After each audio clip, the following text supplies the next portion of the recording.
Osiris.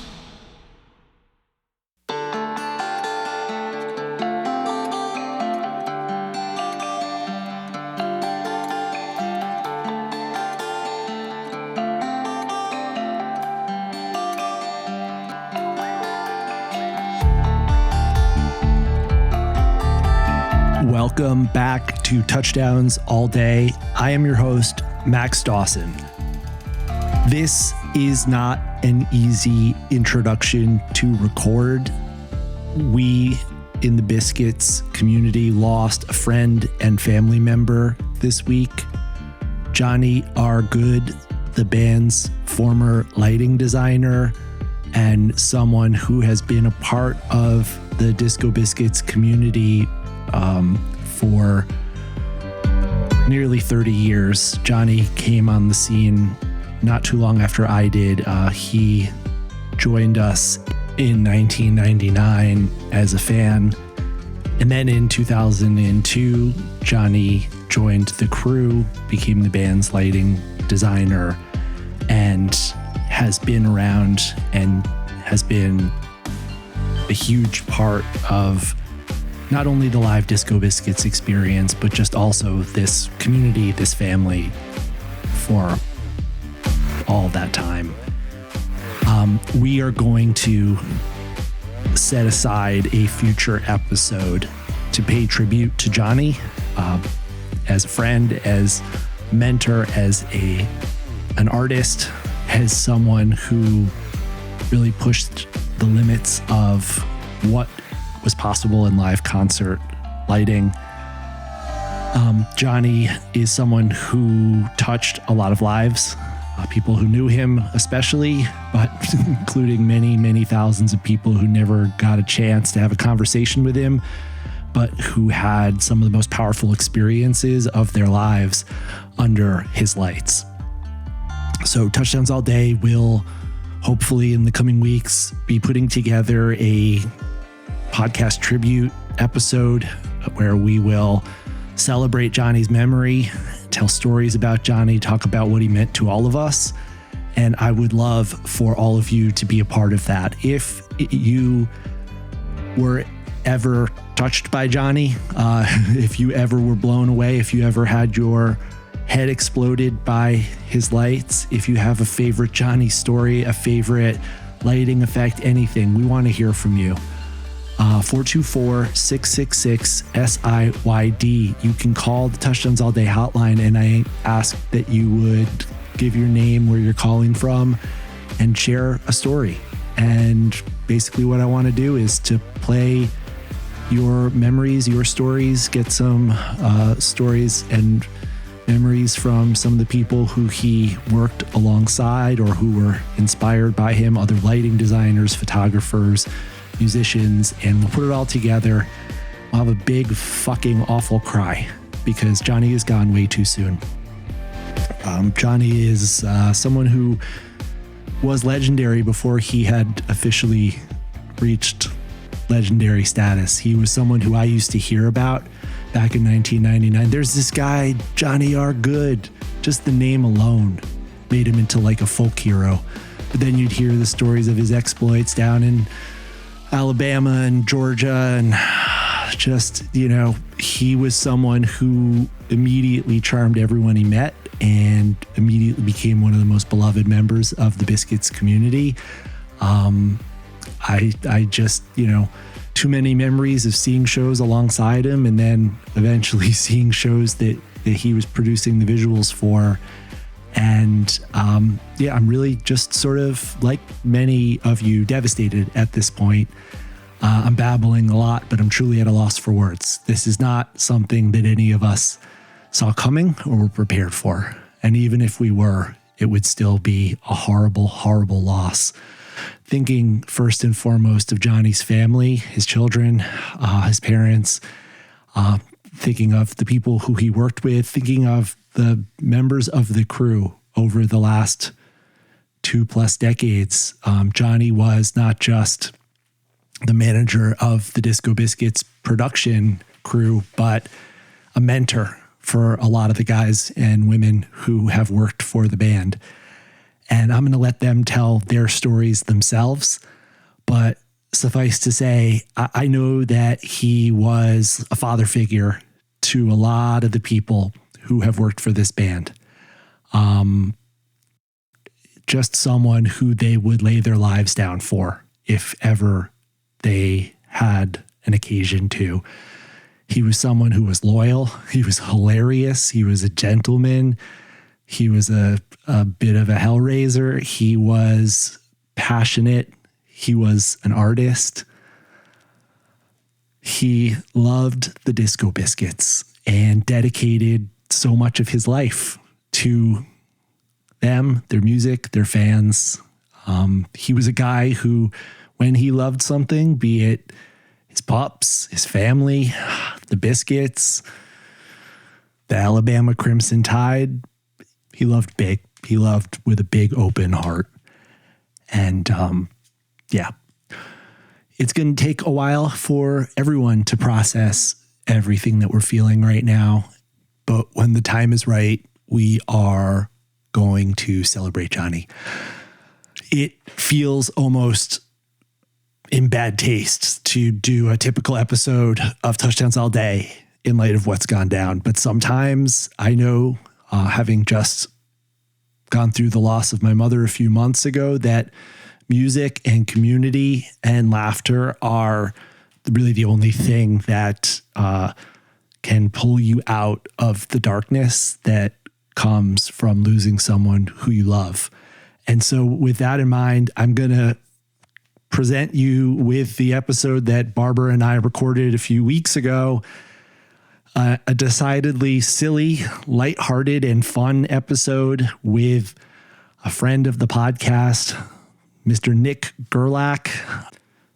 Nick is an accomplished musician in his own right, a saxophonist who has played with just about everyone in the jam scene, from String Cheese to Umphreys, Sun Squabby. He's played with Ryan Adams. But apart from his music, Nick is perhaps even more well known as the co-host to one of the biggest and best podcasts in the world right now, that being Andy Frasco's World Saving Podcast. I personally think Nick is that podcast's secret weapon. He is absolutely hilarious and irreverent, regardless of the topic, but perhaps he is the most funny and cutting when the topic is jam bands, jam band music, jam band culture. He is a gimlet-eyed observer of everything that goes on in the jam band community, and he is a hilarious, smart, funny guy. I will give him a few plugs. The first is that Nick has a new EP out, which we will hear a little bit of. It is called Concrete Lullaby, and you can find out more information about it at nicholasgerlachscult.com. Nick's also the host of Denver's #1 weekly trivia night. That's Wrong Trivia at Yacht Club. Nick runs that event every week, and you can find out more info at yachtclubbar.com. And as you'll hear later in the episode, Nick's questions are both brilliant and hilarious. So strongly encourage you, if you are in Denver, check out Wrong Trivia at Yacht Club with Nick Gerlach. I'm going to save any plugs, tour dates, see Bisco info for a future episode. Let's just get to me, Barber, and Nick chopping it up, cracking wise, being silly. A little bit of silliness hopefully will give us all a little bit of distraction from the heaviness that's going on. And once again, we love you, Johnny. Thinking about you and thinking about your people tonight. And always, rest easy, Johnny. We're mass communicating. We're mass communicating. We're mass communicating.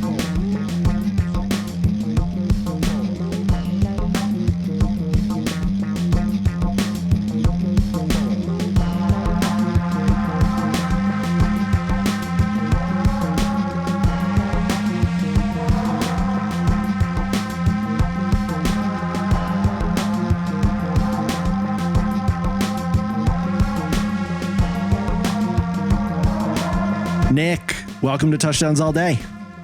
Hi, I'm here with John and Max. Where's here, Nick? Are you in Denver?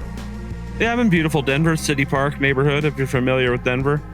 I'm not, but you sound like the mayor of Denver from everything I hear. I get around. I don't know. I'm not running for office or anything, but I think I'd be a pretty good mayor here. I don't know if I'd change much. Denver's going pretty good. Maybe more homeless people. You would add homeless people to Denver.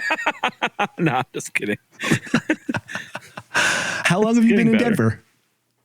I moved here in the summer of 2016.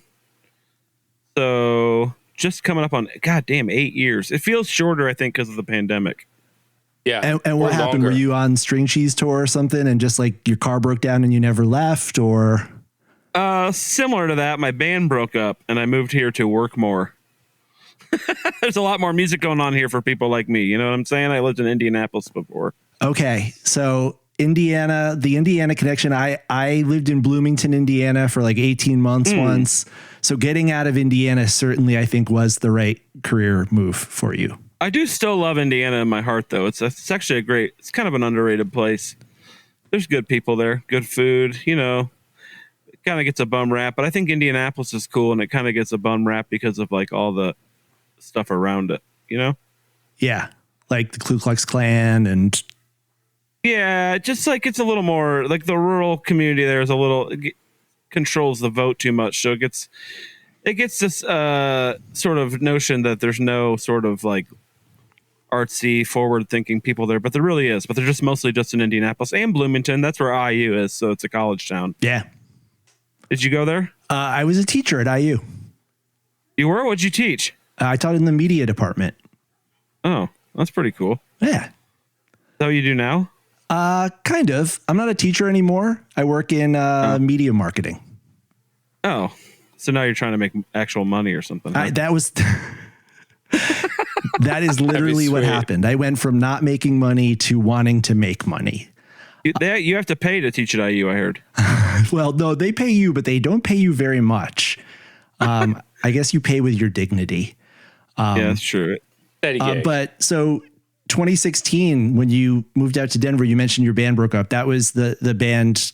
Do we say the name anymore? Or is it like, is it? I'm back to calling it Cosby Sweater again because I don't care. That's what we were. I like that name better. It's not my fault. It's too soon. I don't know. Louis C.K. sold out Madison Square Garden. I think I can call my band Cosby Sweater.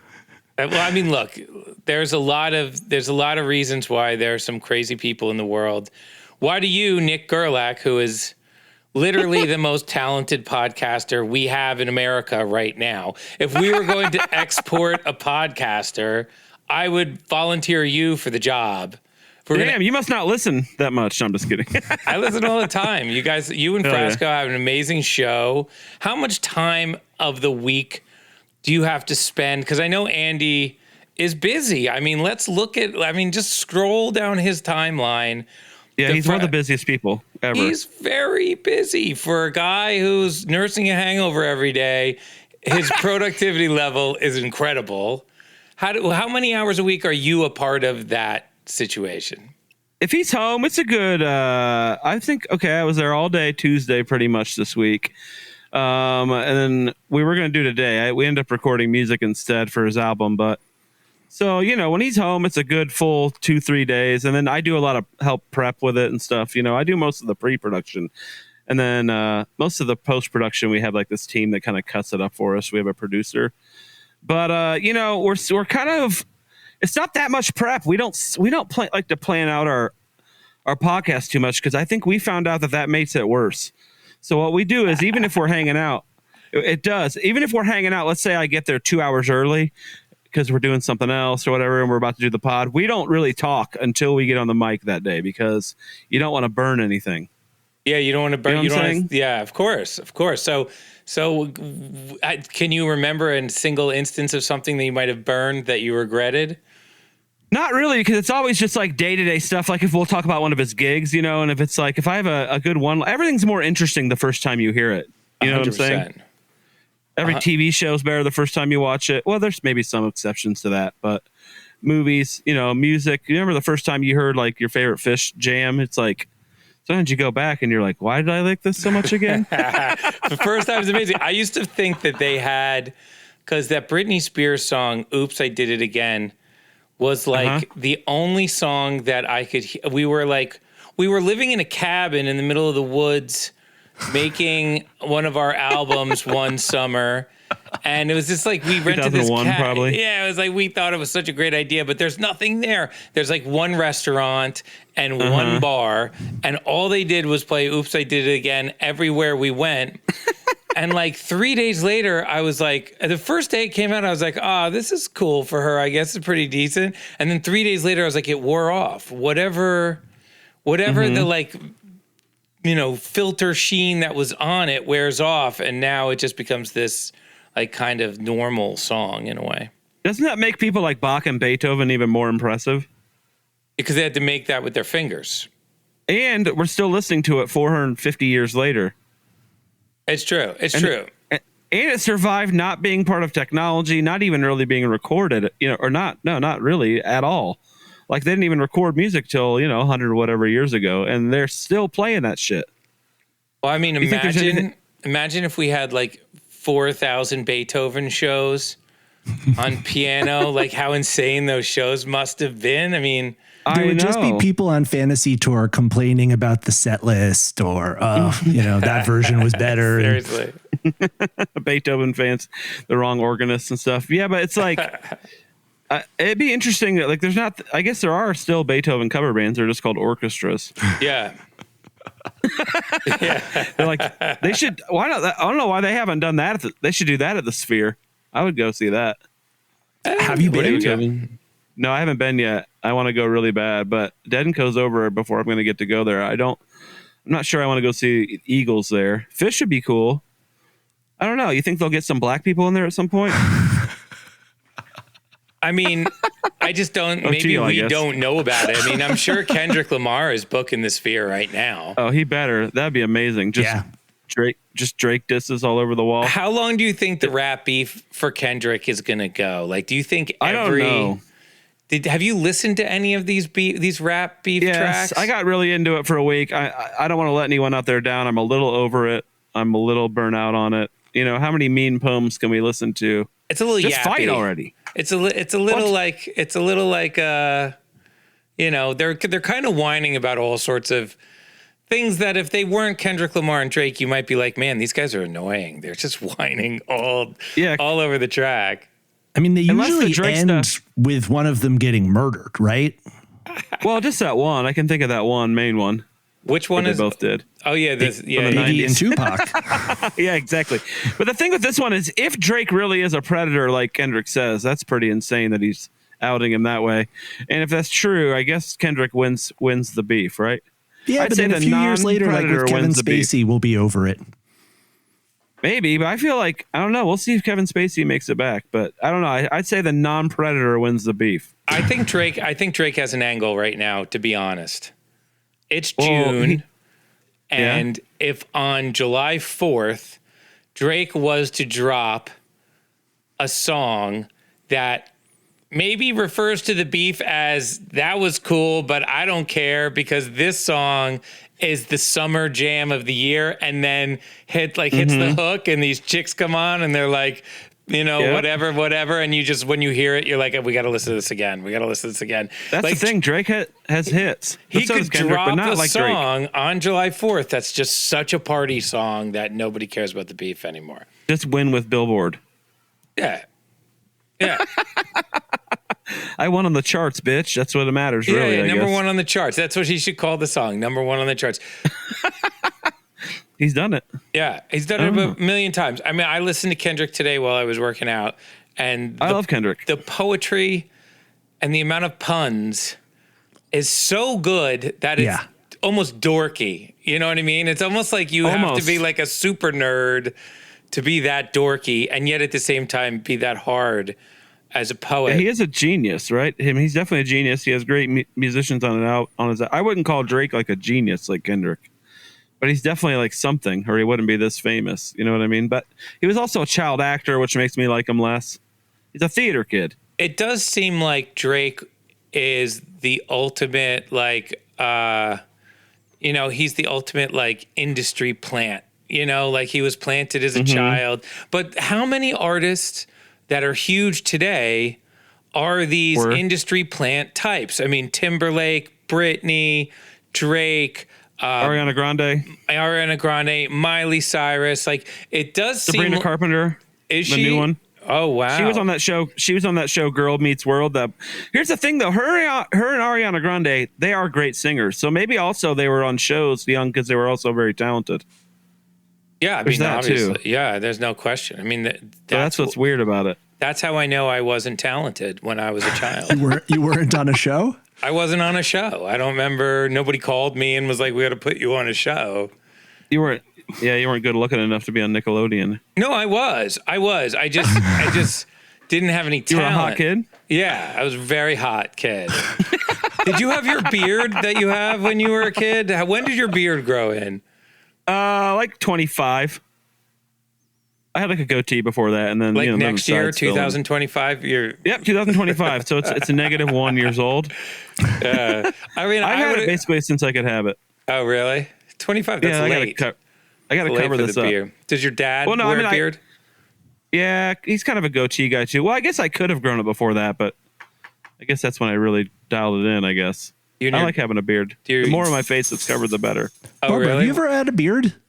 I used to rock a beard all the time, but yeah, I don't rock the beard anymore because, and like this is a thing that I just developed somehow. Handsome. I am allergic to my own hair. I'm allergic to. I don't like it. What?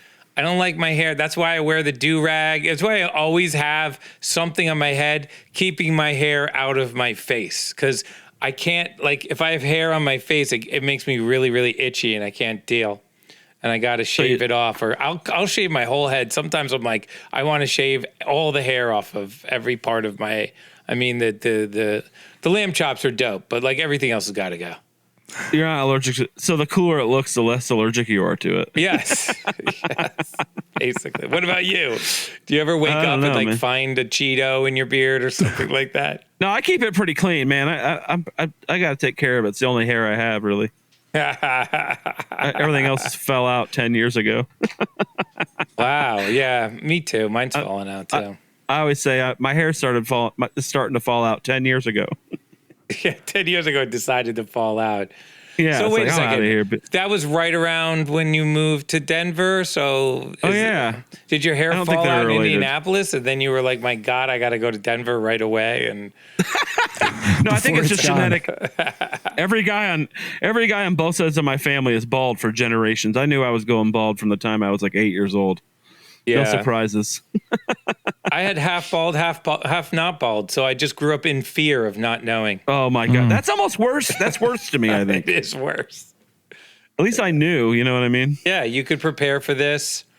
I didn't know what was going to happen. So is that what you did, Nick? Did you shave, or did you do a comb over? I embraced and shaved the head. No, I've never done the comb over, head shave or hat. Gotta embrace it. With Frasco, if he loses his hair, the career is gone. I think like he's 2/3 just hair, right? I don't think that's gonna happen. It's like when you have hair like that, it doesn't really fall out. If you just look at a lot of people with hair like that. Plus, he had some grandpa that was like 95 with that same haircut. He's lucky. Well, wait a second. I thought Frasco's already was a wig. I thought, is it not a wig? No, you would think so. It's not? No, it'd be expensive ass wig though, huh? I mean, I thought he had, he does photo shoots. I figured he's got like some connects in that world. That would be fun if he started going bald though, and he started wearing an obvious wig. Yeah, he can pull it off. People would see right through it though, or you could just do AI, I guess. Yeah, get some. I can't wait till AI doesn't work right. You know what I mean? I can't wait. I think it doesn't work right now. We're already there. That's what I'm saying. AI sucks, dude. I try to use it for different stuff. It's like it gets facts wrong. It can't draw anything. It's so weird. It can't draw hands for shit. It's weird. That's how you can always tell the hands. That's how you can tell a good artist from a bad artist. And AI can't draw hands. Therefore, AI is a bad artist. That's true. I heard that at one point.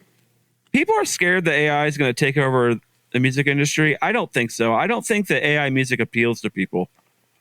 And I don't mean that like they're going to find out it's AI. I think that you can't really trick people because there's a human element to, like my record. I left a bunch of mistakes in, but I kind of think people like that. It's like makes it more relatable. And I don't think AI is relatable to regular people in any way. And I just don't think it's, I don't know, man. They've tried to perfect things in the past, I think, and other technology stuff, and people just want the real thing. But we'll see. I could be wrong.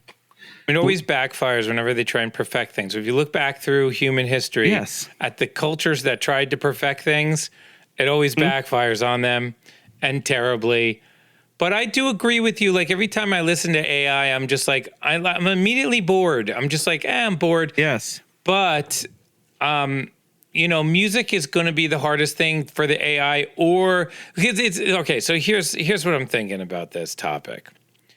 Every like 10 years, music changes pretty drastically, right? You have That sounds about right. You have Elvis in the 50s. You have the Beatles, totally different in the 60s. Then you switch to metal and Zeppelin. Then you get to disco. Then you're at pop like U2 and Madonna. Yeah. Then you got Nirvana to cap that with Guns N' Roses. Then hip hop comes out of nowhere, totally different. And then that's cool for a while. But then Kanye shows up and everybody goes to EDM immediately. And you get dubstep and house music. And you know now and then you go back to hip hop for a little bit. It just seems like music changes to an unpredictable place. I mean, dubstep was very it was kind of predictable in that we needed a new heavy metal and maybe dubstep was it. But it was just like you know, the whole dinosaurs fighting thing. It's just, how is an AI, which is doing everything based on the probability of something happening at that time is high. Right. How's it going to think of something like dubstep or hip hop or? Yeah. Also, to your point, even strengthen your point, AI can only use things that have already exist to make things, right? Like it can't, you know what I'm saying? It just uses all the data ever. So how's it going to invent anything new if it doesn't really, you know what I'm saying? I don't. Yeah, that's what I'm saying. Yeah, we agree. Yeah, okay, we agree. Yeah, I just don't, and I don't think that people are gonna. I guess it could replace certain things like stupid ass background copyright music on YouTube videos. Right. That could all be AI easily, and no one would give a shit. But no one really cares about the people making that shit, anyways. Yeah. So it's like whatever. I think if you're like a real artist doing some shit, you shouldn't be that scared of AI. I mean, look, AI has some futures. You mentioned, Nick, you have a record. You have an EP out. An EP. It came out like 4 hours ago. Woo! Well, let's talk about it. Congratulations, first of all. Yeah. And this is being released under the Cultlet label. Is that the Cultet? Cultet, excuse me. Like quartet, but cult. I know, it's kind of a weird word. I was thinking of like veal or something like that. Okay, Concrete too. Lullaby is the name of the EP. Lullaby. Love it. I used AI to come up with my album title. No, great title. Did you really? You. No, I'm just kidding. Great album title. I love it. Thanks. I think it represents the music. I listened to your Concrete Lullaby, and I didn't hear any mistakes. I don't know what you're talking about. Maybe that's just me. Was it you? It's just me then. Are you a perfectionist? Yeah, just me. I am not a perfectionist. I don't think anyone that looks at my daily life or how I keep my suitcase or the way my musical gears are arranged would call me a perfectionist, or any sort of paperwork I handed in high school or college would ever call me a perfectionist. I'm a good enough guy. No, I'm just kidding. I'm not a perfectionist or a good enough guy. I'm somewhere in the middle, but I am always on time. Oh, that's beautiful. So what is the concept behind the album? Okay, so I started out, I used to do this grunge music with this band. I was like, this would be cool. I love this song, Black Hole Sun. I want to record it, right? Mm-hmm. And I want to do it in a different, present it in a different way. Obviously, it's going to be instrumental. I was like, you know, it'd be cool, an organ trio, because it's so, the original is so guitar driven that I thought if I just have no guitar in this, it's going to be so distinct from the original. And I love organ, so I called up my buddy Tommy, and then do you know Neil Evans from Dopapod? He's the drummer on it. Here's why I picked him, because he's a great jazz, a great jam band drummer, but also he loves and understands rock and roll music. And he already knew the song inside and out. And it started out as like a reharm project where I was going to change the chords. But here's the problem with that song, because it's already done. They reharmed it. When you start, Chris Cornell did that already. And then I was like, well, I might as well do some other tunes too while I'm in here. And I kind of sat down one Saturday night, the Saturday before the session, I wrote the other two tunes like in like a 2-hour session by myself. I just pulled out my MIDI keyboard, made an organ demo with drum loop, and then I used a synth for the melody. And I just kind of did it that way, and I made a pretty loose demo, and I made a chart, and we had a rehearsal the day before. We went in. I said, we're not doing more than 3 takes on any of these songs, okay? So there's not a lot of punching in. There's not a lot of that stuff. We just rehearsed it the day before, threw on the click, and did it. And there's 2 other tunes. The one's called Waltzing into the Apocalypse, and that's in 3, so it's a waltz, right? And the concept behind that one was so everybody's obsessed with like the world ending kind of right now. Yep. And they all think they know how it's going to happen. And I think that, the world's going to end someday. But when it does happen, I don't think it's going to be in some way it's kind of like the AI thing. I think it's going to be something we don't see coming. I don't know why I think that. I don't know, because then I would know, right? If I saw it coming. Okay, so let's talk about the things that we all would see coming. Okay. Nuclear war. You're saying no chance of nuclear war. I think the threat of nuclear wars is actually the biggest deterrent of nuclear war. Does that make sense? What about but global for warming? Rational, sane people. Yeah. Global warming? That's probably the second biggest one, right? Yep. You're saying not going to be global warming because we would. There's a small group of people who'd be like, Al Gore would be like, I saw that coming. You know what I mean? Yeah, exactly. But I don't know if it's going to be that. I don't know. What if it's just an asteroid we don't predict coming out of nowhere? Or a lot of people see that coming. A lot of people. Yeah, There's whole cults around that one. Okay, so maybe my whole fucking thing is wrong. No, I'm just kidding. I don't know. I think this is interesting. I think it's interesting. I don't know what it can be. It could also be something, but maybe it won't be when we think it's going to happen. Or maybe it will be a nuclear war, but it's going to be, everyone thinks it's going to be Russia and America, but watch, it'll be some other country coming out of nowhere, or some weird sect gets a hold of a nuclear bomb. You know what I mean? Yeah. Nothing's exactly how you think it's going to be, right? So that's kind of what I got one. Let's say ocean line, like cruises come back into vogue where like everybody's on a cruise all the time. There we go. And then a huge hole in the ocean opens up and swallows all the cruise ships. Like a toilet? And everybody happened to have been on it. Yeah, like a toilet. It's a huge hole. We don't know what's on the other side of it. It's like a black hole. Like we don't know what's on the other side. Okay. And everybody happens to be on a cruise ship. The whole world, there's 8 billion people, ironically on a cruise ship. And then right as they were falling into the hole in the ocean, everybody would say, I didn't think this was going to happen. This is not how I thought the world was going to end. Yeah. You know what I mean? I didn't see this one. I mean, it's also funny when we say the world's going to end, the world isn't really going to end. Just people are going to end. Like the world's going to be fine. The world will still be here. Yeah. I mean, some people like live in will turn into the next crocodiles. Like they'll live in swamps for like 20,000 years and they'll grow scales and their feet will shrink and they'll be like human crocodiles in 100 years. And other humanoids have gone extinct in the past, like Neanderthals, they're not really around. They're still around. That's what exactly. We've all been to a Billy String show, but anyway. Should we take a listen to one of the tracks from the EP? So that's kind of what the concept of that tune is, though. It's like kind of like a nice tune with a nice melody, and then at the end it's chaos. Okay, we can listen to it.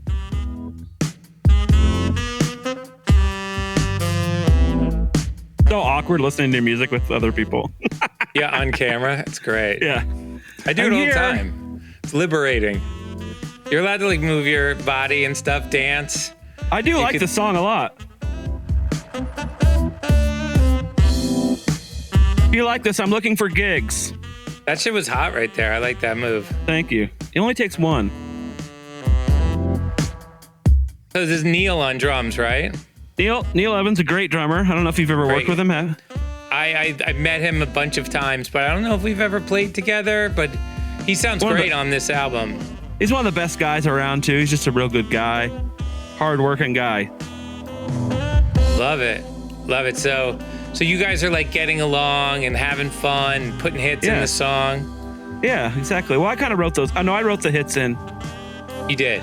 It's pretty composed. Yeah, even the chord change. Like he's kind of playing pretty close to what I played in the demo. Just playing it better, And he's doing the left-hand bass and the foot pedals and everything and adding some stuff. Yeah, that's fun. He's the man. He plays with that guy, Roosevelt Collier. You know him? Yes. He's his organist.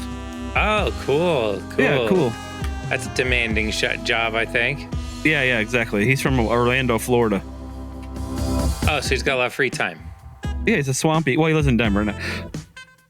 He has a hot girlfriend too, which I always think is important to have guys with hot girlfriends in your band.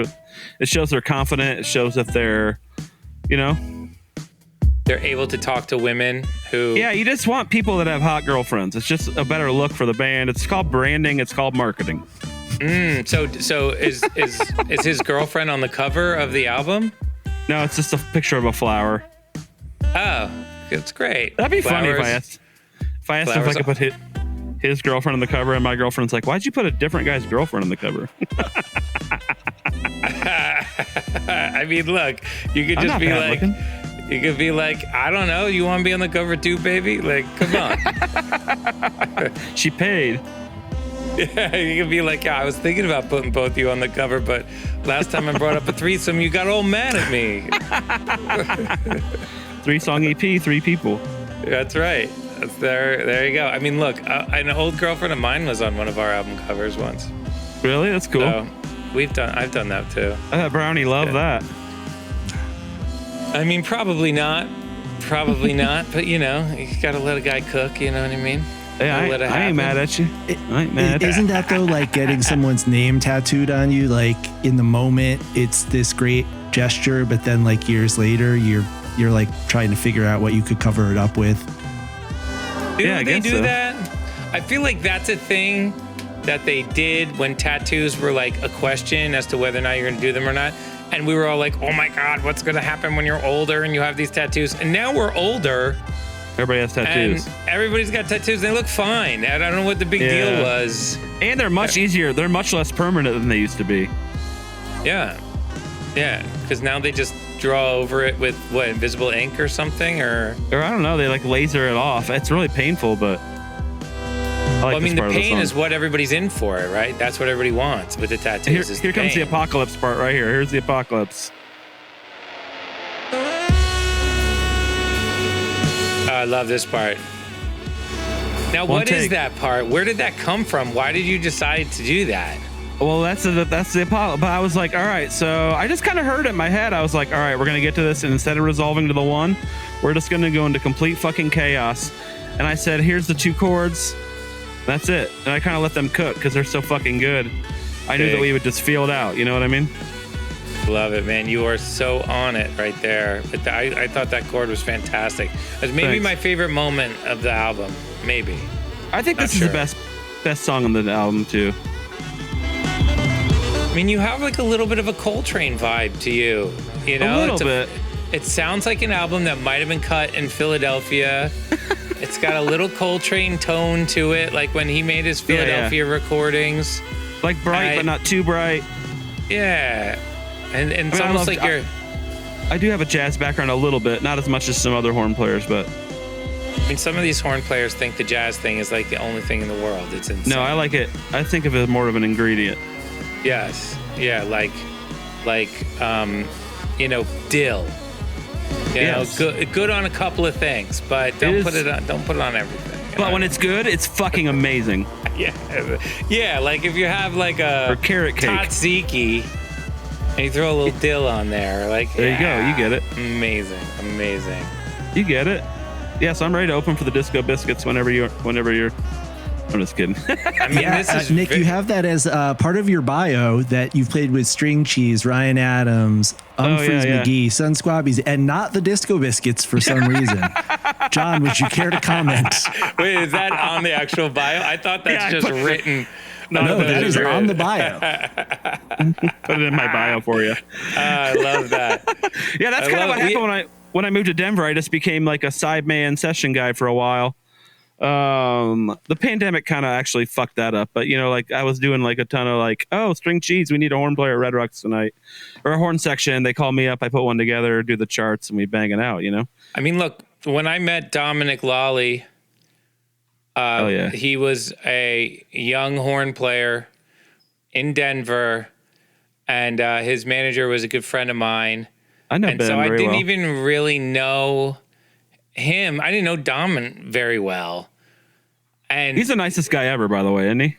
Yeah, nicest guy ever. He's a great electronic music producer, incredible sax player. Right. I Incredible. literally looked to my right on stage at Red Rocks, and I was like, okay, this guy. This is, I guess, I got a new friend now. I literally Brownie didn't said really he's know sitting in. him. You know what I mean? It was so funny. So Mark says you're sitting in tonight. Yeah. And, you know, and But now you have the same manager, don't you? Don't you have that We manager do. too? Yeah. we do. Thank God. I feel like they've really done a good job with you guys, like a little bit of a rebrand. I mean, look, the Biscuits are a nightmare of a band in every single category. Yeah, that's what I And like about it, though. Yeah, but that's what's good about it. So Yeah. it's like you have to like clean it up without like you have to keep the concoctions of weirdness happening, but you have to somehow clean it up at the same time. I think It's like a dive bar. Yeah. A great dive bar. That's the Biscuits. It's like, please don't change anything about this terrible place. This is my favorite place ever. Yeah. And can you clean it up?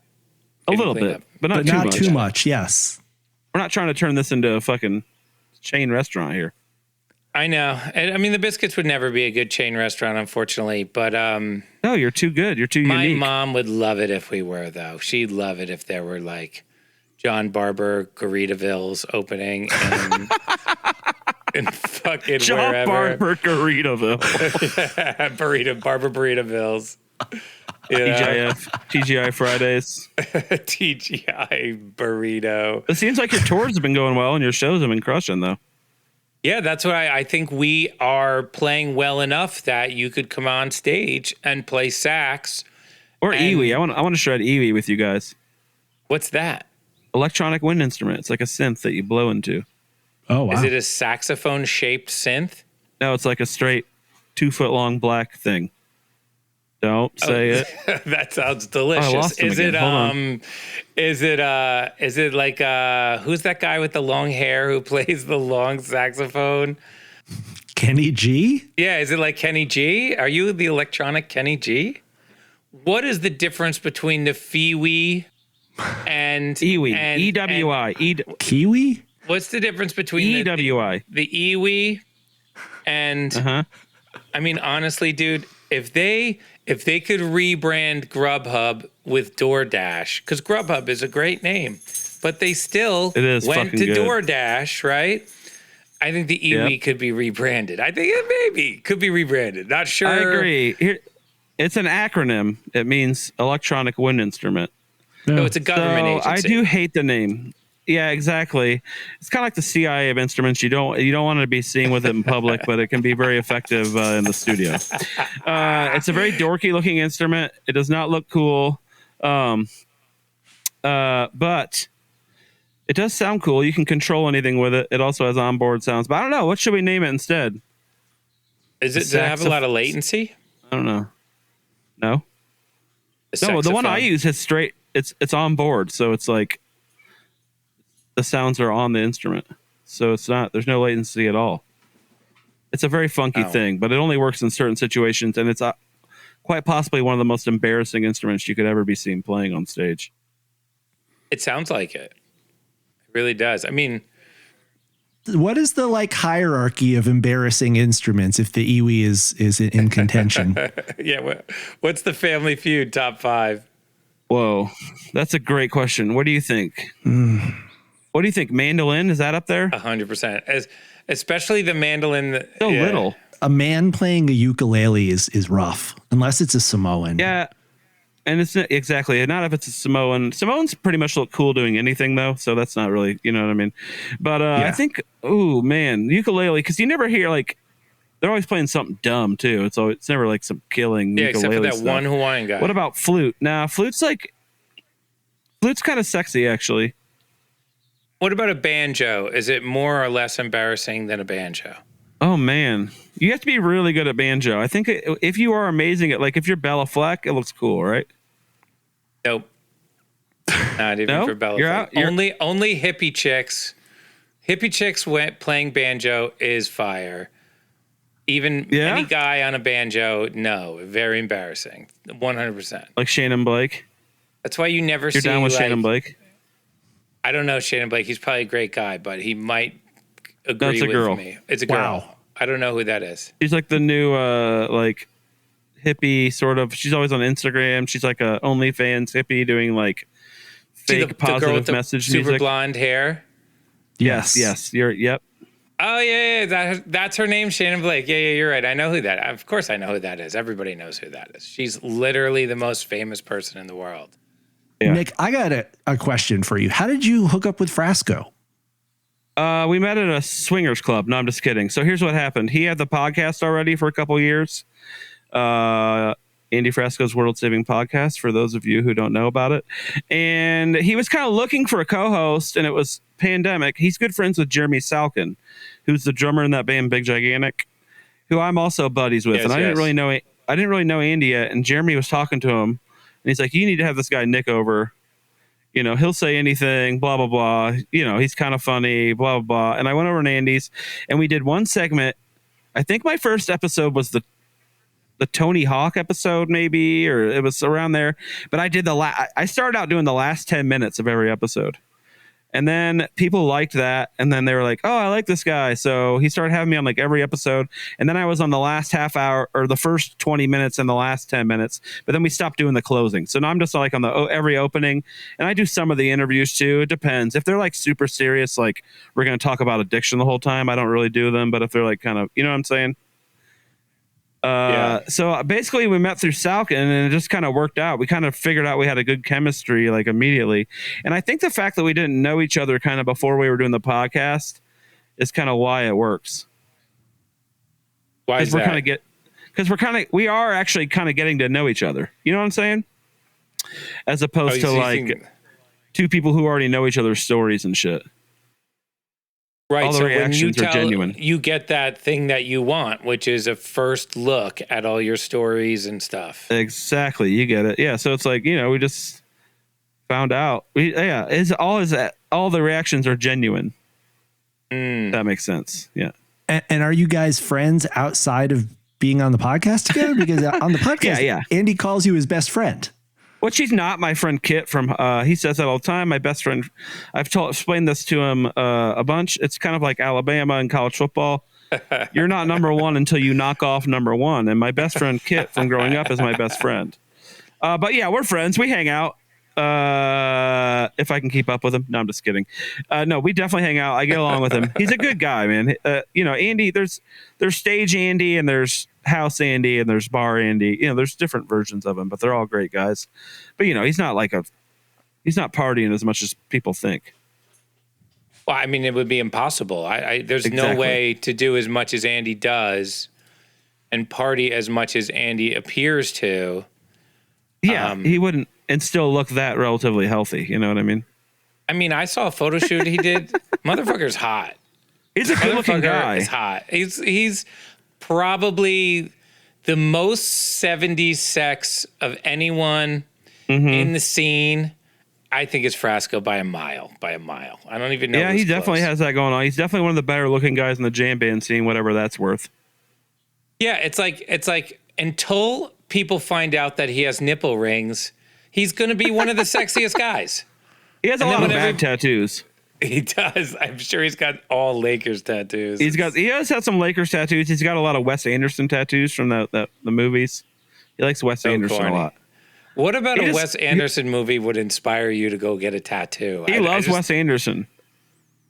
What's your favorite movie? The my favorite movie. Like, what do you like? Because I've only heard you say you hate every movie I've brought up this whole time, so I'm wondering. Yeah, I do. All right, here's a fun game. Yeah. Let's think of movies everyone loves that we think are kind of overrated. I'll go first. Forrest Gump. Oh, hugely overrated. Greatest movie Yeah. ever. Greatest movie ever. It is Totally really wrong. good though, but I don't know. It's kind of corny if you look back at the story, right? Like it's all very. I don't know. It's not even true. That shit's fake. They try and make it look real. It's completely fake. Somebody. Not fake. What? It should not have won the Oscar that year. Shawshank Redemption should have won the Oscar that year. That's my favorite. That's a movie. hugely overrated movie as well. Pulp What? Fiction No, should have won the Oscar that year. Okay, Oh, maybe thank I'll give you you. Pulp Fiction. I'll give you Pulp Fiction. Yes. I forgot that was the same year. No But question. I love Shawshank Redemption. I mean, Pulp Fiction was an epic piece. The fact that it didn't win everything is insane, but That's true. The movie that saved Miramax, so they made a lot of money. So I don't think they cared too much about the awards. I mean, it did make millions of dollars, which I guess is the goal. You know what movie popped into my head when we were like, what movie is the best movie ever? I don't know who's in the movie, because it's like some like people who were stars 20 years ago. I can't remember their names, but do you remember a movie about an old couple down in New Orleans that their job was to like trick this guy into dying at this exact time, this exact location with his wife so they can like inhabit their body with their spirits. And this couple has to do, it's like they do like some kind of like Haitian voodoo or something. I don't know this movie at all. This is how they live forever. They keep tricking a couple into like letting their spirits go at midnight so they can then inhabit the bodies with their spirits. Holy shit. That sounds incredible. Is this a real movie or is this an idea that you just came up with? No, real movie. That's way too advanced for me. I could never think of something like that. So that's the best movie of all time? I think so, definitely. Maybe the fan base can help us by telling us. What about Shawshank Redemption? You don't think that's the best movie of all time? I mean, the problem with Shawshank Redemption is they didn't grow a pair and keep the hula hoop in from Hudsucker Proxy. So I fucking love Hudsucker Proxy. Right. And the hula hoop was a big part of it. And then he goes and he does Hudsucker Proxy in jail, which is Shawshank Redemption. But then they take the hula hoop out of the end, and then what are you going to do? He's supposed to hula hoop out of the prison at the end of the episode. Tim Robbins, though, huh? I love Bull Durham, too. That's a great sports movie. Great movie. Stephen King wrote Shawshank Redemption, and it's almost like letter for letter the same as the short story. He also wrote Stand By Me. Did you know he wrote Stand By Me? I did not know that. That's crazy. That guy's prolific as fuck. Do you know that the Stephen King's whole thing is that he wakes up in the morning every day, 7 days a week, and he writes 1,000 pages. 1,000 pages? Or no, 1,000 words. 1,000 words. 1,000 pages is a lot. That's like a lot. I mean, for him, it could be believable. Yeah, he writes 1,000 words, and then he stops for the day, no matter where he is. And every single day he writes 1,000 words, and that's why he has so many books, because after a while it adds up, right? It checks out. I mean, yeah, and then he stops, he takes lunch, does whatever he's got to do, and then he reads other people's books for 3 hours on the same day. He must be a genius, like in some way. Like he must have one of those autistic traits where he can like not math, but like the words version of that. You know, it seems like. Yeah. I mean, just to be that prolific is insane. You know, he doesn't even remember writing Cujo because he was so whacked out on cocaine the whole time. Yeah, I think that was a big part of his prolificness at first. But here's my thing with that is like, how much cocaine do you have to do to lose your memory? Because that's not really a cocaine. He must have been drinking a ton too. I think that's a question for Frasco, but Andy would know. Guy. Andy would know this, but look, alcohol is one of those things that it's designed to mix well with other inebriants like cocaine. Agreed. So I can't imagine somebody being a huge cocaine addict and not doing a lot well. Just only cocaine. Yeah, imagine. No cigarettes, no alcohol, just cocaine. I mean, I've never heard of that. It's That's like just throwing gas on the street and lighting on fire. You need a car, buddy.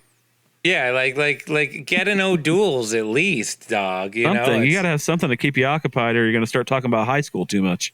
I know. Is that why there's so much cocaine in Denver? Is it because of all the IPAs and the Rocky Mountain beers and stuff? It must be, or maybe it's just because they got weed was legal and it just got kind of passé, and so they're like, we need something crazier. I remember Denver before weed, and it was the same thing. I think it's just the vibe is there's a very freewheeling, energetic. It's a casual drug here.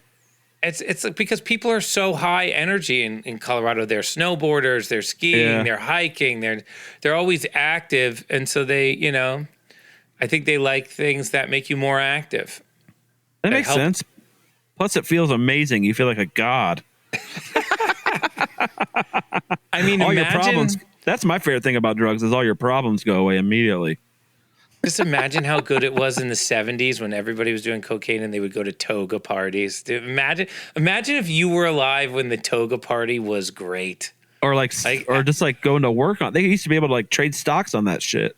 It must have been fire. They're still dude. doing that. Yeah. But it's like it was probably less dissociative then and just more like just fucking amazing. I don't know.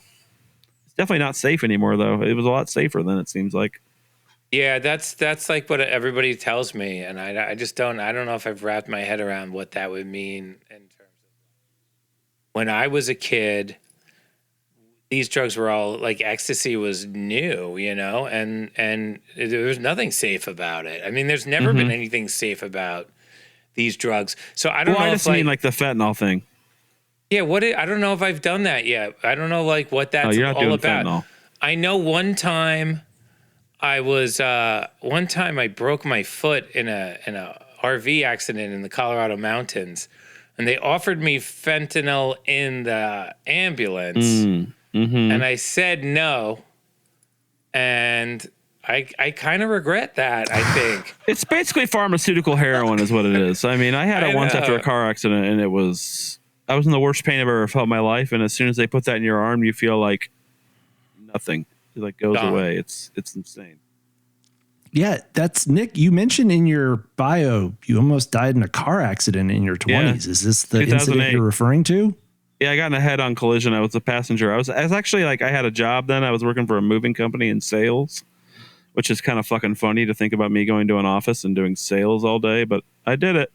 And we almost died, me and the driver. And then that's kind of when I quit having a day job. I was like, well, if I'm going to not chase this and still almost die and be broke, I might as well go be broke and almost die and do what I like. Interesting. You know what I'm saying? The near-death moment. A near-death moment. Your whole maybe. life. It kind of did, yeah. I mean, if my ankles were pretty fucked up and my lower back's pretty jacked up, but besides that, it was actually really good in the long run. So do you like ski and do all those like golf and do all those Colorado things? No, I'm not really I've never skied before. I feel like it's just one of those things you got the earlier you do it, the better you're going to be at it, like skateboarding. And I was like 35. My body doesn't work that good. I don't know. It's just not for me. You swim in lakes? I like to swim, but there's not that many lakes here. But I grew up swimming a ton. Indiana, there's lakes all over. I'm from northern Indiana, which is basically lake country. It's, the glaciers came that way. If you believe that. If you believe in glaciers, which, if you believe in glaciers, maybe. That's what the scientists say. If you're do you think the flat are getting earthers disproven right now? Dude, tough time to have a science degree, huh? It's a tough time to be a science guy. Yeah. Tough time to devote your whole life to researching something and then just have one guy on fucking Facebook be like, nah. That don't make no sense. I don't feel like that's true. Therefore, it is not true. Yeah, I can't see the curvature of the earth. I can't see it. So it's Barber, not there. have you gone down the flat earth rabbit hole? I know you love a good conspiracy theory. I love the flat earth I love thing. them too. The flat earth thing, what I love to do is watch angry debunkers who are like, just stop it. Like they can't keep it together while these flat earth people are like on some fantasy land shit. I know. Do you think that these people, here's what I don't think that the flat earthers actually think the world is flat. I think they just want to be different.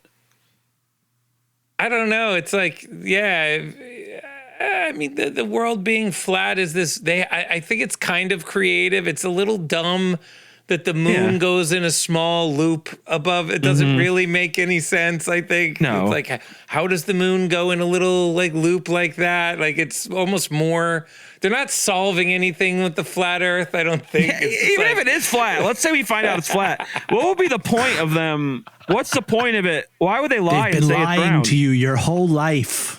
To accomplish what? I think, look, if you think about it, the big moment of human society is when, if you were to look back at all society and you were to say, what's the number one thing that's ever happened in society? Yeah, a lot of people they're going to say Jesus or whatever, but besides religion, what would you say? And a lot of people might answer that question when people realize that we're not the center of the universe and we go around the sun and the sun's in, like the Gotta be whole up there, right? Copernicus thing. Oh, totally. Right? Cable Right? TV. That could be Or cable TV. Yeah, those two things, and the TRL, AI guys, hosted by Carson that are Daly. listening to this podcast now are like, AI is that, man. Oh my God, I'm so over is tech just people. as important as that. It's so important. I like tech people. I like the stuff they make. They're smart, but I'm a strong proponent of like we should never have a tech guy be president. Why? What would be the problem with that? Well, first of all, good. I just think they're more concerned with things making easier and not making them better. And a lot of them are people who didn't get laid till like their mid-20s, and I just think that you need someone who's gotten laid before as your president. You know what I mean? Someone who can get laid without having power and money. That's the kind of guy we need in office. You know what I'm saying? That's right. Yeah, we need the keyboard player of your band to be the. Andy Fresco would be a terrible, terrible president. No, not Andy Fresco. Your band. Oh, my band. Oh, sorry. Yes, he would be a good president. He's super chill, which I like. He's one of those guys who's smarter than he lets on. You know what I mean? He kind of lets on like he's this quiet guy. He's also over 6 foot. I think you have to have a president that's over 6 feet tall, unless they're a woman. Then they need to be like 5'7" at least, right? You can't have a short president. No theater kids, no tech nerds. You know what I'm saying? Like, let's get the jocks back in office. Well, I mean, look, the jocks were not so great. I mean, if you look at I know, but things were at least the 60s and the CIA, everything the CIA was doing in those years, like those were all the jocks. And yeah, but at least they look cool. They look cool. It's going to be bad either way. I'm just talking about a brand here for other countries to look at. You know what I'm saying? It depends on if you believe in American imperialism as a good thing, which a lot of people do, or if you think that there is some kind of peace and love path to world domination that we haven't tried yet that would still work. No, I'm an imperialist. I mean, look, the imperialism thing works. This is. It does. For the imperial power, not for the colonized. What? And that's a 50-50, actually. That's a 50-50. Some people. Sometimes it works for the colonized. I mean. Yeah. As long as you get in line and open up a store, start working. I mean, it depends. Like, it depends on what's. I think that it's going to be interesting. I think there's a way to do peace and collaboration amongst countries. I do. I think it's crazy that these countries are. I understand the military-industrial complex needs to make money and fuels all these fights. You know, it's like they're running around the playground, like pulling on everybody's hair. I mean, like, you want to shoot missiles? You want to buy some missiles? You know, it's just like exactly. It's this crazy thing that exists and will always exist. That's kind of insane that these people make incredible amounts of all tax-paying money from all sorts of from every type of government. Takes huge amounts of tax money and spends it on missiles, which are just going to blow up at some point. So it's weird. I don't necessarily think there's an end of it, but I think there's like a very collaborative government to government thing that could be worked out because but it won't. It won't because the religion is always there to screw it up. Like once. Thank you. That's what I was going to say. The religion's kind of the problem, huh? Yeah, because it's just like it's too easy to just use religion to do crazy things. It is. And people it's very easy tool to. It's a very easy tool to get people to like get in line and all think the same way, which you kind of do need in some way. Like you need people on the same page. But when I say hot jock guys, I more mean like as a brand. You know what I mean? Like the brand's important. There's the Democrats, there's the Republicans, and then there's hot jock guys, like a third instead of the Green Party. No, whoever it is, make sure they're hot and make sure they're a jock, Democrat or Republican. We can't have other countries looking at us like we got to be the most attractive country out there. It's you know what I'm saying? We like should be. That's the problem with Biden. like politically, like I probably agree with Biden on a lot of stuff, but he's just embarrassing. He's not hot. He's not hot. He's not even cool. Like Obama, you know, for all the bad stuff he did, that guy could give a speech though. So Nick, I understand you lead a cult. Well, I'm trying to. It's more just a marketing platform, really. It's not really a religion, you know. But you know, the cults. I have my rules on my website. It's a website, and really, it's just about supporting my stuff that I make. I have here some of the teachings or the rules. I thought I might read them to you. You could tell John your philosophy. Okay. So first and foremost, there's no weird sex stuff about the cult. No weird so don't sex even stuff in make my jokes cult. about that. No weird sex Is that stuff. by design, or is it you wanted weird sex stuff, but it just hasn't happened yet? Oh, that's by design. I don't want any weird stories coming out of here. I'm cutting that off right at the pass. If there's anything going on consensually, that's fine, though, but I'm not going to be doing it. Okay. So tithing is encouraged, not required. How is that working? Well, I grew up in the Catholic Church, and I saw that a big source of their income is people just putting money in a plate at the end of the thing, aka tithing. Is that what tithing is? Yeah, it's like when you tip the priest at the end of church or whatever. And wouldn't it be funny if priests started putting out like the iPad with the tip thing on it at the end of every church instead of passing Spin out the thing around? Yeah, has that that'd be not kind of happened funny. yet? It probably has. It's got definitely happened. They definitely have that. I hope There's so. definitely Actually, Apple Pay, tithing. Dude, Is that'd be tithing really sick. a word? Can we? it's a It word. looks like it looks like tits and he. It doesn't look like a word. It's a word. I think if you have a T and then a TH in the same word, besides teeth, it shouldn't be allowed. Fair enough. You know what I Fair mean? enough. Tithing me could be like buying my merch. You know, I have a book on there you can buy. A trivia What's your book about? A trivia. Oh, Trivia your book. trivia. That's right. That's right. So I do trivia every Monday night here in Denver. It's the hottest weekly event in Denver, and I just compile it into a book. So it's more of like editing a book than writing a book. I like that. So should we go through the book and do some whole trivia? Or does book? it have to stay in the book? I can ask you some questions. You want to do some questions?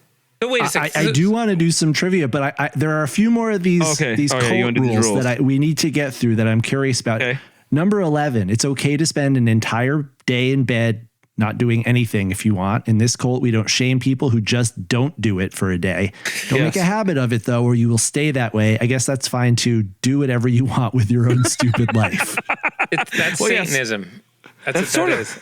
Yeah, it kind of is. I'm sort of against grind culture in general. I think grind culture has been very bad for society. So that's sort of my anti-grind culture rule. You don't need to be part of that here, but you can. It's okay to work hard, but you don't need to make it your identity. Wait. Okay. You just do what thou wilt. You know what I mean? Yeah, but every once in a while, it's good to just lay around for. You ever just? Well, you have a kid, so you can't do that anymore. But I can't do what I wilt. I got to do what he says to do. yeah, but that has its own benefits. But like you ever just take a day off? That's pretty good. Never heard of that. Yeah, right. Never heard of that. That's I more of took a a day Magna off thing? today. I took the day off today, pretty much. I mean, You I'm didn't do talking to anything? you. That's I like mean, you know what? I went that's to a the vacation. gym. I went to the gym. I went in the pool with the kid.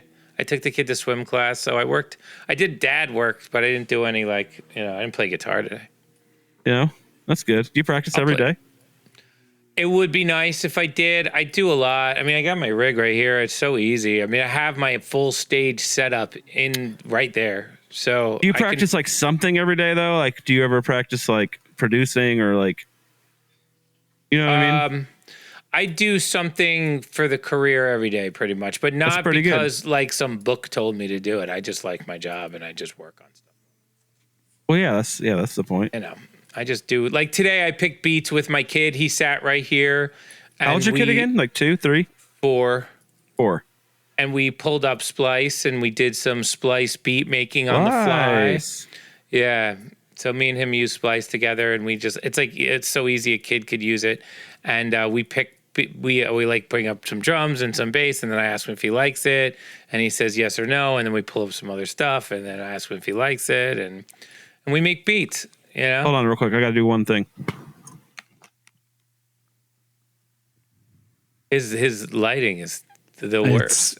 Yeah. The worst. I'm back. It's like never heard of a light bulb. This fucking guy. Getting dark in here. Oh, shocker. Yeah, we noticed. Yeah. I was like, oh shit. Really? It's like There we go. low resolution darkness. It It looked kind of cool though. Well, he said this is an audio pod anyway. It's almost like you're. It's like we're having a conversation and you're on the set of The Ring. Remember the movie The Ring? Oh my god, or yes. the one with the they shot it on handheld cameras. Oh Blair yeah, Witch? Blair Witch Project. Oh yeah. Yes, Paranormal Activity. This is You ever Nick watch from- I did. It was amazing.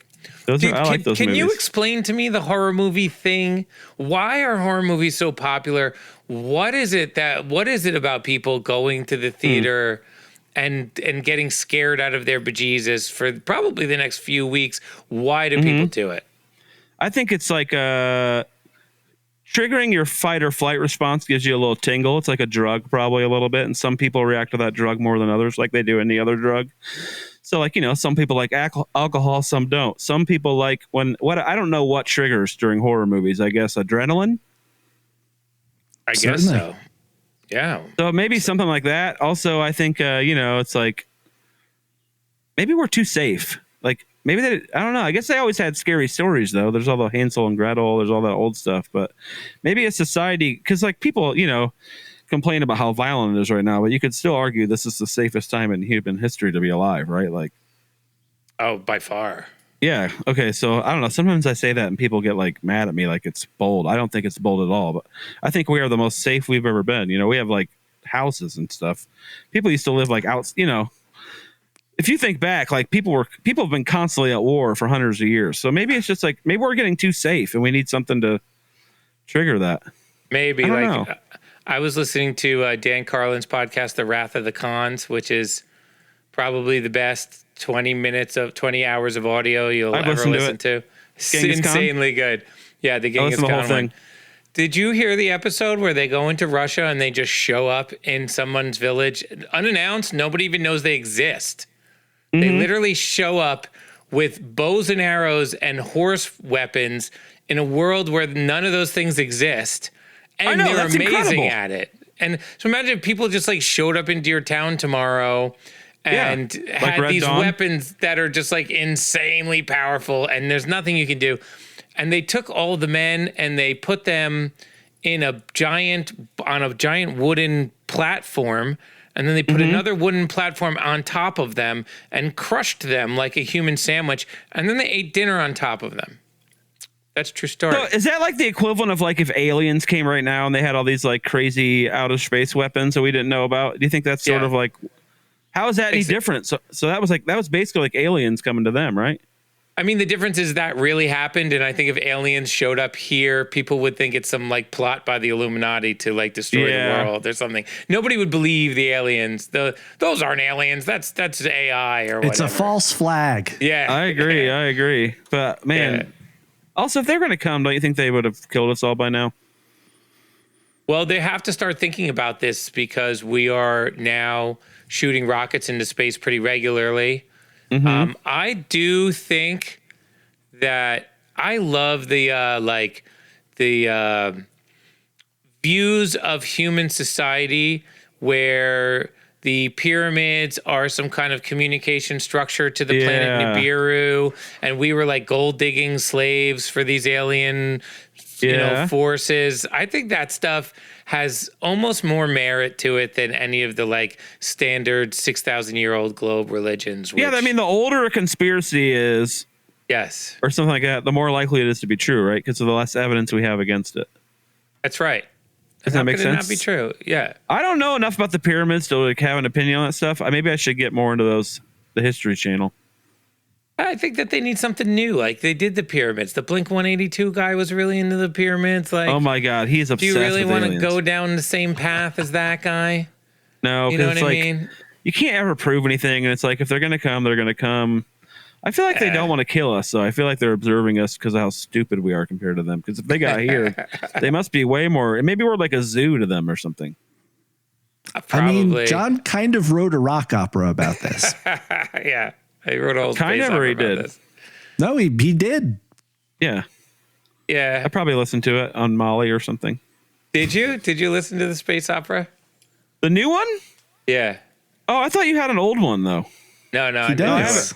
Is this the one that's animated? Yes. Yes, I've listened to some of it. I like it. Who did the Yeah. animation? This company called Blunt Action out of LA. Oh, a company did it. That's yeah, cool. they don't use AI either. It's like drawn. It's drawn That's by the best kind of humans. animation. I think it has a very original, unique look because of that. It doesn't have that like Agreed. That 15-second looping into animation thing that all the other animation studios are Are you playing it live? We played it once live at Webster Hall in New York. I'm mixing that show for release. I'm producing that for release soon. It'll be the live version going out. And yeah, I mean, we're killing it. Like I just think that people like don't necessarily listen to what we're doing outside of the Biscuit world. So I don't know who knows that we've written this thing, you know, but it does. Oh, right. But your fans are into it. My fans love it. Yeah, the fans are into it for sure. I love Disco. Disco Biscuits fans are my favorite jam band fans. Yeah, I've heard you say that before. What's up with that? Well, first of all, they're the funniest ones, right? Yes. I think they are. I think they're the most like self-aware fans. I think they get the worst rap from other fan bases. Well, in that people paint Disco Biscuits like there's like these like kind of idiot wook kind of people, but I disagree completely. There's a lot of very smart people in that Disco Biscuits crowd. There's a lot of very successful people in that Disco Biscuits crowd, but they don't. It's not like their whole personality, so you don't. You know what I'm saying? There's good. Yes. I don't know. I think that I don't know why people have. Why do you think that people have this like notion that Disco Biscuits kids are like bad? I don't know. I think they're cool, and they have the best sense of humor, even about their own band they like. They can take a joke. Like if I made a Barber joke online, they would laugh at it. If you make fun of like Billy Strings, his fans lose their fucking mind. So what do you think that is? You think they're just smarter than everybody else, so they're more self-aware? What I'm saying is Disco Biscuits are the best. And if you guys are listening to this right now, go stream my album, Concrete Lullaby. My take on it is that the Biscuits are the meta jam band. And Biscuits fans are meta jam band fans. The Biscuits are like the jam band that took what all the other jam bands were doing and like expanded upon it, commented on it, blew it out, made it bigger and bolder than anyone else had ever done. Fair enough. I think Biscuits fans are similarly like very self-aware, like you were saying. Yeah, they're very have a great sense of self-deprecating humor, make fun of themselves, know that we're weird, know that we're not part of the mainstream, know that the Biscuits will never be the most popular thing out there, but for people who like it, it will fulfill something that no other band ever could. Yeah, we've had great times at Disco Biscuits. I also like Humphreys fans. They're pretty chill. Yeah, they're nerds. I love Humphreys, though. I like Humphreys a lot. We did a nice beach party for a bunch of years with the Biscuit kids and the Humphreys kids together. It was a good... Oh, holidays or whatever. Yeah, good beach party. I love Humphreys. They're my boys. I kind of grew up. The Biscuit kids would listen to your album if I was playing guitar on your album. Why didn't you hire me? Well, there's no guitar on the whole album, so... Are you just waiting for me to do my overdubs or something like that? We should do a track together. Johnny had to release it eventually.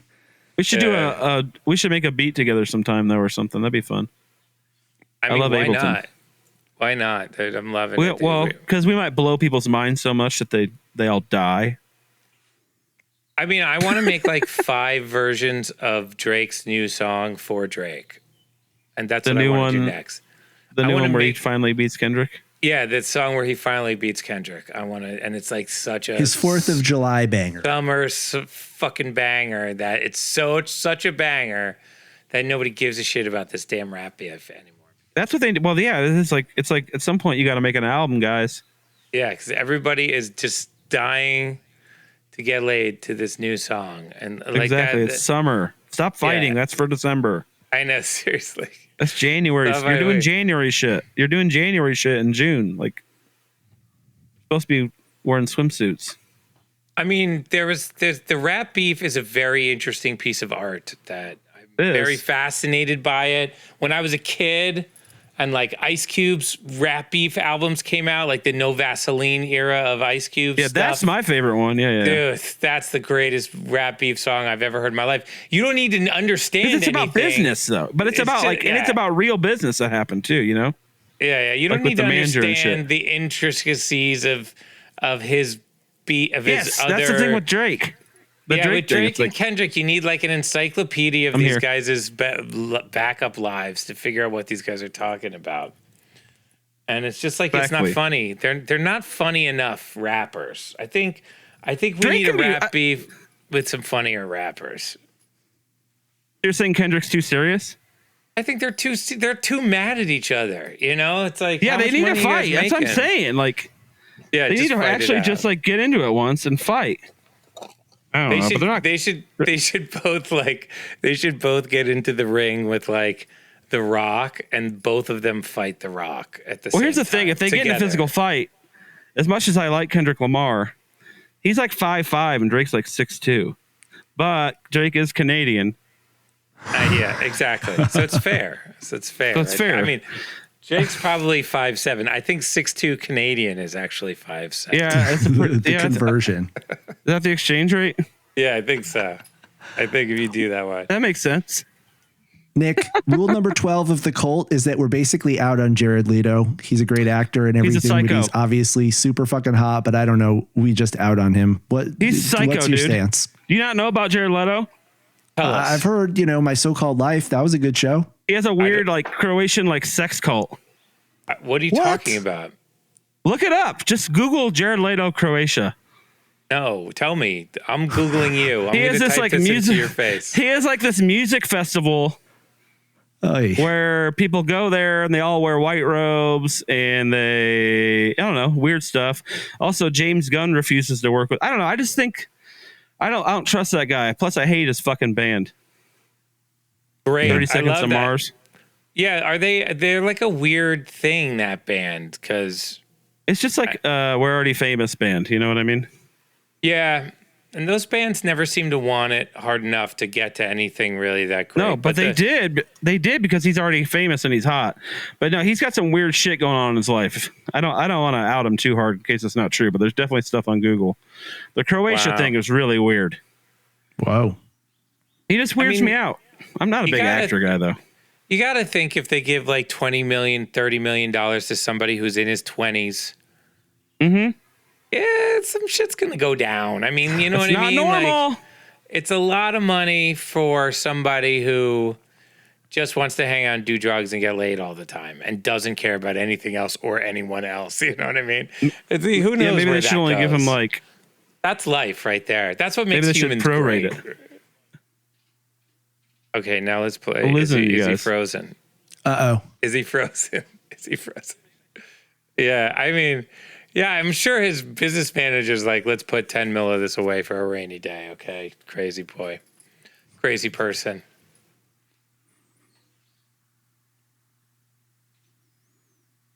He had to go put a quarter into the Wi-Fi.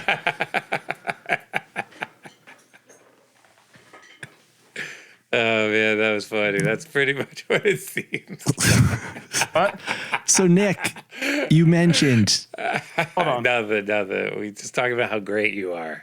How great you Yacht are. Club Denver. My hotspot fell. Let's Oh, talk no. trivia. What fell on Let's the ground? talk trivia Talk because trivia. this is a big deal.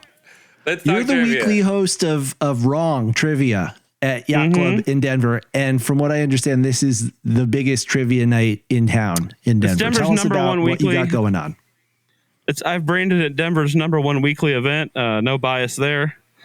So Love basically, it. I got into trivia over pandemic. Well, I like trivia, obviously. I'm a Jeopardy head. And we had Ken Jennings on the podcast. You know who that is? He's the host of Of Jeopardy. course. Yeah. I thought you guys And did I a was great like- job with Ken. I thought he was awesome, man. He was a cool dude. And we Awesome. did do a good job with him. You know who we have coming on next week? Andy Richter. No. Oh, wow. He's the Dude, greatest. he was so cool, dude. I met him in person So- once. Nice guy, right? Nice and funny in real life. Funny I was as shocked. so funny. I was I think shocked it's how just funny pretty he much his was. real personality. Yeah, pretty much. I started doing it on the podcast, like trivia. Not the Yeah. podcast, but that other show we did. And I was hanging out at the yacht club and they were like talking about Monday nights. I was like, I've always wanted to do a trivia night. Let me do a trivia night. I'll start doing it in 2 weeks. I just started doing it. I mean, it's like I didn't know what I was doing, which was kind of like made it better because my questions are a little more unique because I write the whole game myself every week. I write every question. I score it. I do it all myself. It's not like a company hires me and sends me the questions. You know what I'm saying? So I think that's kind of why people like it. And I can put my own sense of humor in it. So I got a ton of regulars now. That's really fun. People are getting laid there. They're meeting people. It's great. What do you win $50 gift card to the bar. if you win that night? Yeah. And then also, but here's the twist. The bar plays too. And if they win, no prize, and it's 75 the next week, and then it's 100 the week after that. One time it has gotten up to 100 a couple times because the bar's pretty good, but they have to gamble all their points in the last question. Like there's a Final Jeopardy kind of style question, and they have to get the last question of the night right, or they can't win. But they're pretty good, man. Bartenders are good at trivia. That's the thing. Wait, there's a bar. Yep. And do you play as well, or do you just do I'm just the Trebek's host. job? I do the host, and I grade it, and I score it, and I just host. Yeah. I write the questions. How could I play? I know all the questions. I don't know. That's what I'm wondering. Yeah, how could you play? No, I write it, and I just do it. I just 4 rounds. Each round's a different category. Like, let me look up. This week I did brains that Shaq has. I did brains. Oh, I do current events every week, and I did brains that Shaq has represented. Oh yeah. And then I did a guess the year category based on an Oscar, Grammy, and a sports win. And then I did a category called foursomes. And then I kind of get creative with it. Like, here you go. I'll ask you one of the foursomes ones. Yeah. Do you bring any questions for us? Oh yeah, I always have something ready. Okay, right. so there are 4 countries within 100 kilometers of the United States. Obviously, Canada and Mexico are 2 of them. Name the other 2 countries that are within 100 kilometers of the United States. Wait, so Cuba and Russia? Russia's one of them. Cuba's not. It's 90 miles away, so it's more than 100 kilometers. But you're on the right track. I mean, Japan? Maybe? No. Bermuda? Is Bermuda part of the United Kingdom? Russia and Greenland. No, but Bermuda's, you're hotter than Greenland. Bahamas? Bahamas, yep. The closest point of the Bahamas. The closest point of the Bahamas is like 62 miles away from North Carolina or something. And Russia was the other one? Russia's the other one because of Alaska. That whole Alaska thing. Russia are great friends. We love Russia. I think we can here. get along with Russia. I think they just want to sell oil, frankly. You know what I mean? All right, never mind. All right. China too. Probably. All right, let me find you another question here. Let me see. It's a good category. You want to do I have one where I read a quote and you guess if it's Donald Trump, O.J. Simpson, or Taylor Swift. Great. I love this. All right, John, don't blurt out your answer. We'll write down our answers and then we'll present them and let Nick grade us. Oh, I like that. Is that how this works? Is that how this works? Yeah, I like that. Hold on. Let me pull it up here. I mean, can I play my game show music? Yeah, play your game show music. There we go. I found it. All right, ready? The Nick Gerlach Trivia Show. Welcome with your host, Nick Gerlach. Hell yeah! You can come be my announcer when you're in town. Ready? Can I retire and become your announcer? That'd be awesome. I just want to do your announcing, drink gin and tonics, and be invited to the company pool parties. That's all I want. Hey, I don't want to. That's what's fun, man. Touring band thing. The other thing with Yacht Club is it's one of the best cocktail bars in the country. They win awards all the time. They're in Forbes magazine right now, top 4 in North America. Okay, wow. here's the question. I'm going to tell you a quote. You tell me who said it. This is an exercise in sociopathy. Donald Trump, O.J. Simpson, or Taylor Swift? Okay. I'm intimidated by the fear of being average. That's the whole quote. I'm intimidated by the fear of being average. Okay, you guys write down your answers. Wait, who are our 3 people? Trump, OJ, or Taylor Swiftie? Wow. Okay. I'm intimidated by the fear of being average. Isn't this a great category idea, by the way? It is. This is very good. Okay, I chose mine. Okay. I got mine too. Locked in. Max, you go first. What do you pick? Or just show me them both.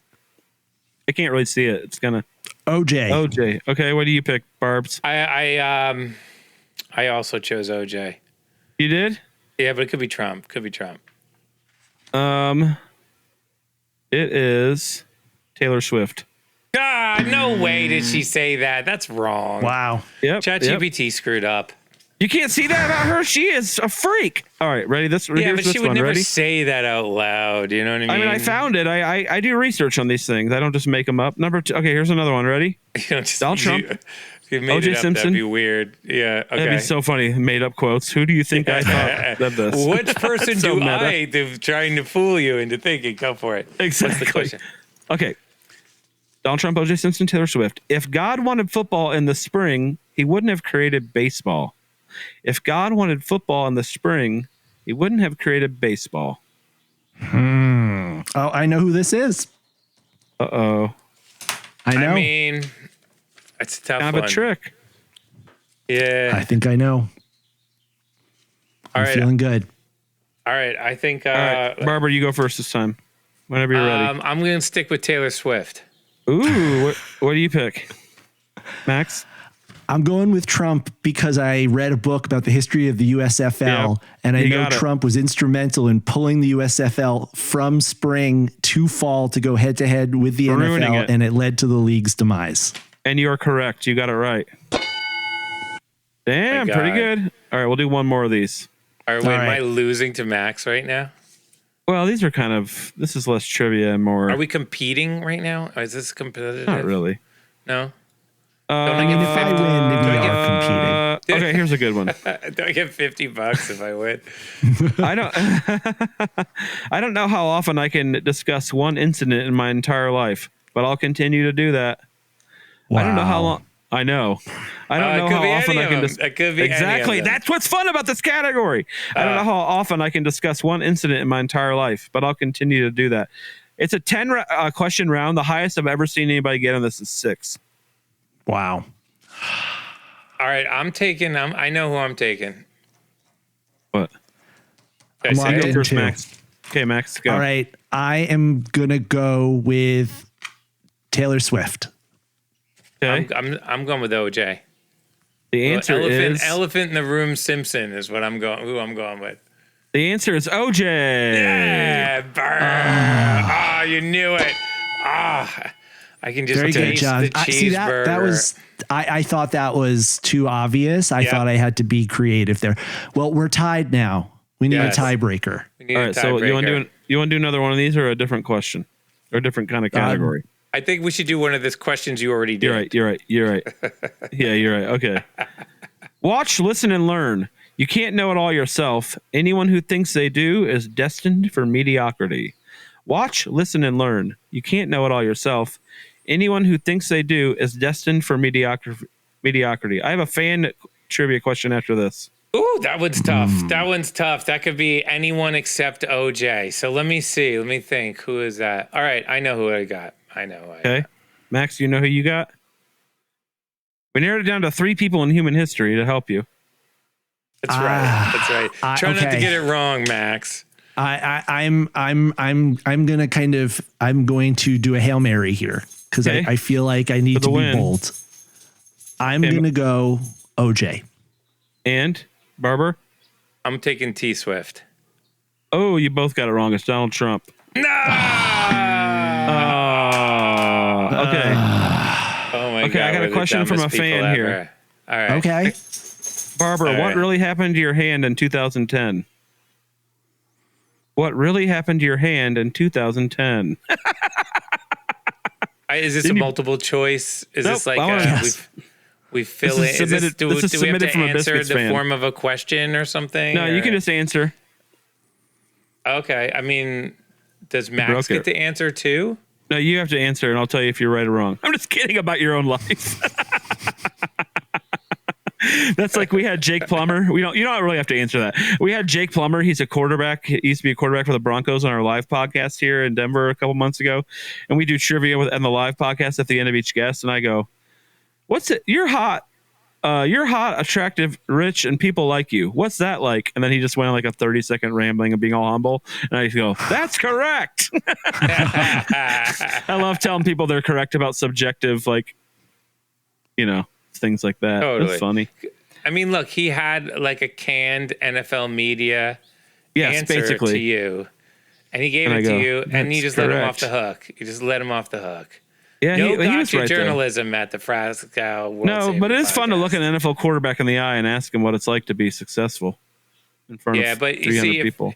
if he was on our podcast, we would have gotten to the meat and potatoes of some real. He's a big issues. mushroom. He's a big mushrooms guy. Really? Really? Yeah, he has a whole company here where he grows mushrooms. He was really into. He was like one of the first guys into weed in the NFL too. Back when it like was hard. I thought that wasn't cool. It is now, I think. Is it? The whole Weed, Ricky yeah. Williams thing, what like that blew Well, that was over. like 15. That was like 20 years ago, or no, 15 years ago. But I think now it's a little different. But yeah, because football's weird. They're pretty conservative in that culture. It's very religion based and stuff like that. Yeah, it's, all good sports, recently have been built by these like weird religious people. Yeah. I think it's because like religious people, like they have their weekends available for things like sports, where other people Sunday like off. Yeah, they take Sunday off. Saturday they're also kind of off. They're looking for something to do. Let's get together and play football. Let's play college football. Oh yeah, I And love college football. And let's get ready to talk about Jesus on Sunday. I got to be honest. I love some sports, so don't bother me. Dude, I love college football. It's my favorite. You're Alabama, right? I mean, I lucked out. I have an interesting history with sports teams because all of my teams are typically bad. I had a good year with the Knicks once. I had a couple good years with the Giants when we beat the undefeated Patriots. That was amazing. Yep, But that was mostly the teams have been generally bad. And then for some reason I lucked into the dynasty in college football. And I got to say, it's been great. I really love it. I know everybody hates it. About that Giants Super Bowl, the one where they beat the one with the helmet catch. That was in Indianapolis. Helmet catch. Amazing. I played the Giants after party that night. The band. Wow. Because they hired like a local cover band of like, so they got all the best people. So I got to be in it. So it was like, yeah, Leonardo DiCaprio was there, Alec Baldwin and shit. Fucking the running back Tiki Barber, his daughter got on stage and she was dancing with us. The owner got up there and he had the trophy and shit. It was crazy. So they were Did you break out the Iwi? No Iwi on that one. That was like a cover band gig. So this was like where was this party? Is it at a club or at the stadium? No. It was like in a big hotel, like the Four Seasons Hotel ballroom. Oh, so you were like wearing a tux? I was wearing a suit, yeah. And so like, yeah, they all came there after the game, and so here's the thing though: you play the losing team has an after party too, and you're playing the after party whether they win or lose. But they're still in a pretty good mood. I mean, you're still ending a really good season if you lose in the Super Bowl. But so we were watching the game, and that was a crazy game. It was a helmet catch game, and obviously we're all rooting for the Giants because we don't want to play for a bunch of people who just lost. You know what I'm saying? So that was pretty cool. That was one of the craziest Super Bowls ever too. Yeah. So they all came over and we played a bunch of fucking Brown Eyed Girl and shit for them. Dude, one time I went to Alabama Clemson in the Bay Area, whatever the bowl game stadium. Yeah, the Bay Area bowl game it was the national championship from a couple years ago. It was that one. Yeah. 16 or 17. Yeah, it was because they played 2 years in a row. Remember, Alabama won one year and then Clemson won the next year. I wish I saw that one. So I go the next year. Clemson smokes Bama from the start. I mean, it's like the worst Bama performance in national championship I've ever seen. Yeah, they blew it. I've seen a bunch of them, and that was the worst one. And then I couldn't get an Uber because there's like no Ubers there. It's like San Francisco. It's like the home of the tech world. Isn't that ironic? And Yeah, it's ironic. You can't leave the stadium because there's no cars. There's no way. I didn't think about that because I was like, I'll go to the stadium. I'll get a cab, whatever. No way to get a cab. So I had to walk like almost all the way home. And by the time I get back to my hotel, which was pretty close to the stadium anyways, there's like a full-on Clemson party going on in the lobby. Oh, no. That I didn't know was happening. And the Clemson people are the worst. Dude, they wouldn't let me through the lobby because I had my Bama shirt on and my Bama hat on. They wouldn't let me through the lobby to go to my room. And I was like, great, you guys won. Congratulations. Like I was at the game. Like we weren't winning from almost the first snap. Like we won last year. I get it. You guys won this year. Great. Yeah. And then they were like, we won and we're at a party. You can't come through our party. And I was like, what's wrong with you guys? I have a hotel room here. My stuff is there. I at least have to go get my stuff. And they were like, no, you can't get through. You're not allowed through. Screw you. And I was like, and then finally I got pissed and I was like, what are you guys going to do? Spell your school name to me? And, because how they go C-L-E. They like spell their name like they're 4 orange years and purple. They have the worst colors. Yeah. Oh my God. Orange and purple. I was like spelling their name wrong to them. You know Disco Biscuits superfan Jeff Brist?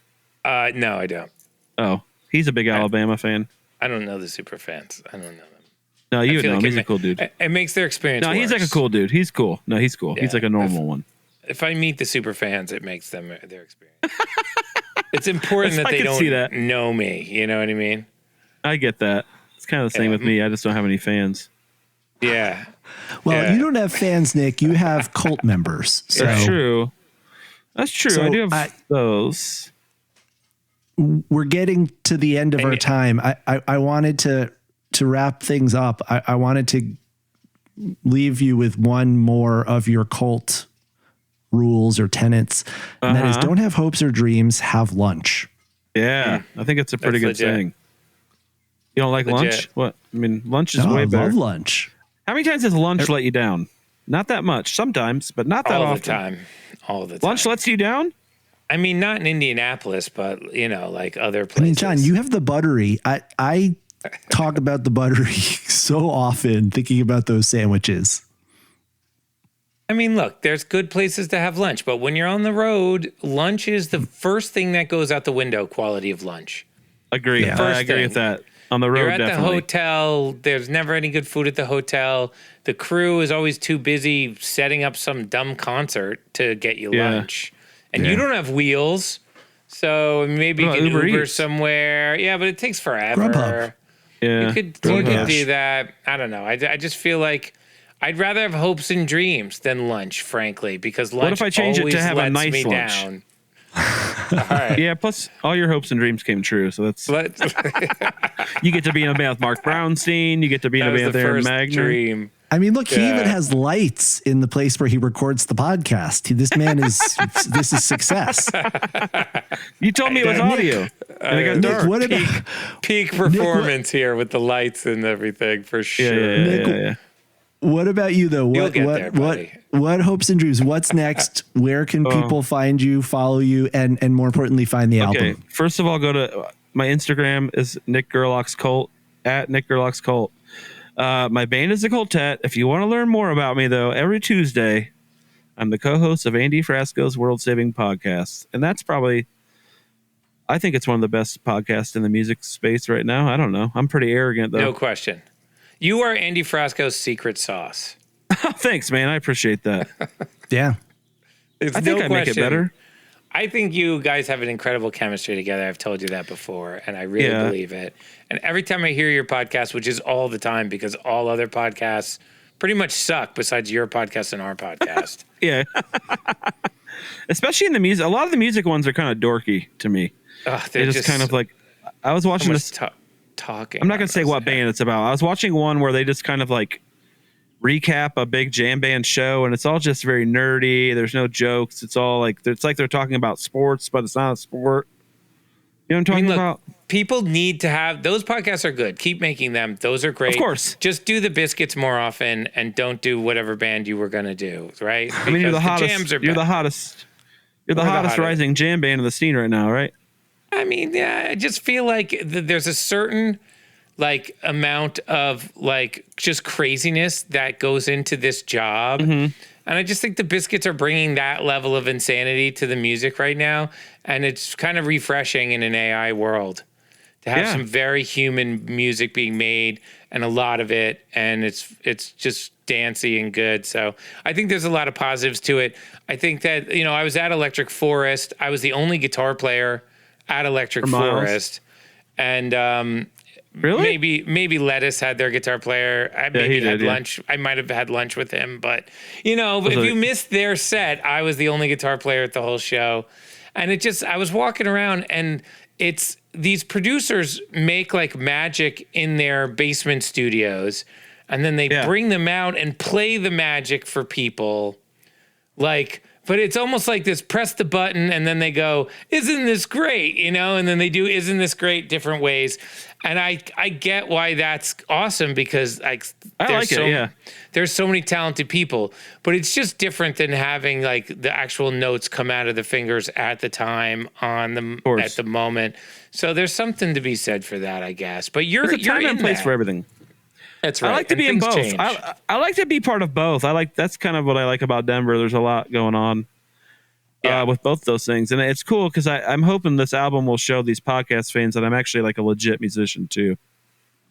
Because some people didn't need, there are people listening to the podcast or know me through that don't even know that I'm a musician. I'm like, what the fuck? That's so weird. Because I mean, that's a good thing, right? That's a good thing. I agree because now that I'm already good when they find me. But it's just weird for me because my identity's been like Nick the saxophone player my whole life. Well, it just shows you. It shows you the reach of the podcast. Yeah. You guys work really hard on that podcast, and I mean, putting a podcast out every week like you guys do. Yep. The consistency with Frasco's schedule is unbelievable. You guys could run the United States probably, and we not tall and athletic enough. Andy could definitely be president. He's over 6 foot and he's good looking. Great looking. Yeah, I'd be a good vice president probably. Man, I'd rather be like Secretary of State, something with some real power.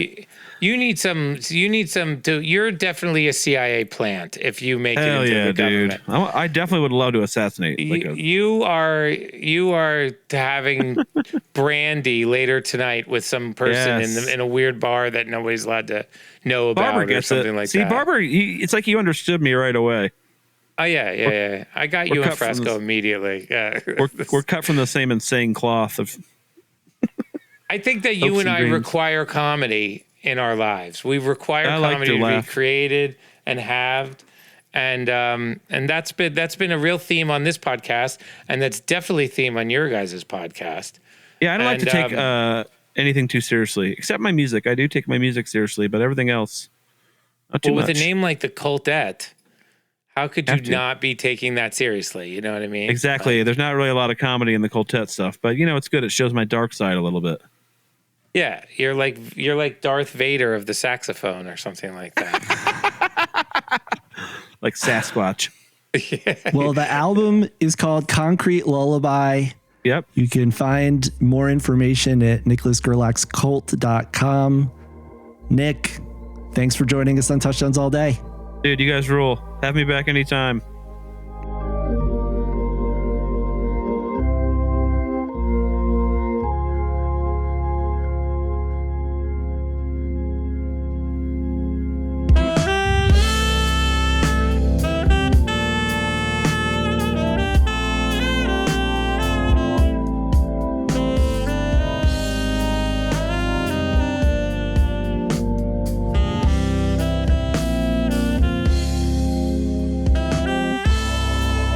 Touchdowns All Day is an Osiris Media production. This episode was written, produced, and edited by me, Max Dawson, and was mixed by Matt Dwyer at Osiris. You can check us out on the web at www.touchdownsallday.com and use the hashtag touchdownsallday on all social platforms. You can reach John Gutwillig at Barber Shreds, and I'm at FY Maxwell on X and Instagram. And you can reach us at the podcast account at Touchdowns All Day on Instagram and at TDAD Baby on X. We always tell you to call our hotline 424-666-SIYD. I want to reiterate the request I made at the start of this episode. We want to hear your stories about Johnny Yargood, your memories of particular performances where his lights made all the difference. If you've got a message that you'd like to send to Johnny, to his family, to the people who loved him, anything that you want to share that might help you and the rest of the community during this time, 424-666-SIYD. Make sure to say your name and where you're calling from. And I'm hoping before too long, we'll put together an episode where we share all those messages and we grieve collectively as a community. This and every episode of Touchdowns All Day would not be possible without the contribution of many women and men, including especially, it feels appropriate to acknowledge the Disco Biscuits road crew. Currently, that's Ben, Nick, Brian, Rich, Dane, Amin, Herm, and Tara. We know that you are all grieving right now, and we know that some of the former crew members, AJ, Sikorsky, Maddie Grace, there are so many people whose lives were touched by Johnny, and our hearts and thoughts are with you all. Also want to thank the band itself, Mark, John, Aaron, and Alan, the management, 1111, Ben Baruch, and Andrew Kaplan, the Touchdowns All Day Advisory Committee, it's Andy Bizzani and Mike Walsh, the Biscuits Internet Project, Russ Tabes, Dave Cook at Fantasy Tour, Scott McClintock at Think Tank Dubs, Rich Steele, Nugs, Ian Armstrong. Always like to give a shout out to Joey and Steve, Joey Friedman and Steve Martocci, who had the crazy idea to have me host this podcast in the first place. And finally, of course, we always end every episode by thanking family. Thanking Lisa Gottwillig, Debbie Brownstein, Jelly Magner, Sandra O'Quinn, Andrea Rivers, my partner Avery McMahon, Wendy Jensen. Especially want to send my love and appreciation to Andrea Rivers, who absolutely adored Johnny, protected him with all of her heart, cared for him as if he were her own. Joey and Dre, thank you for loving Johnny so much and for always making sure he knew how loved he was by everyone in this community. So on that note, everyone, on behalf of Barber, the entire Touchdowns All Day family, and the entire Disco Biscuits family, because this is a family, this is Max saying, see you next time. And maybe just also saying, hug your loved ones and tell them you love them. We're mass communicating.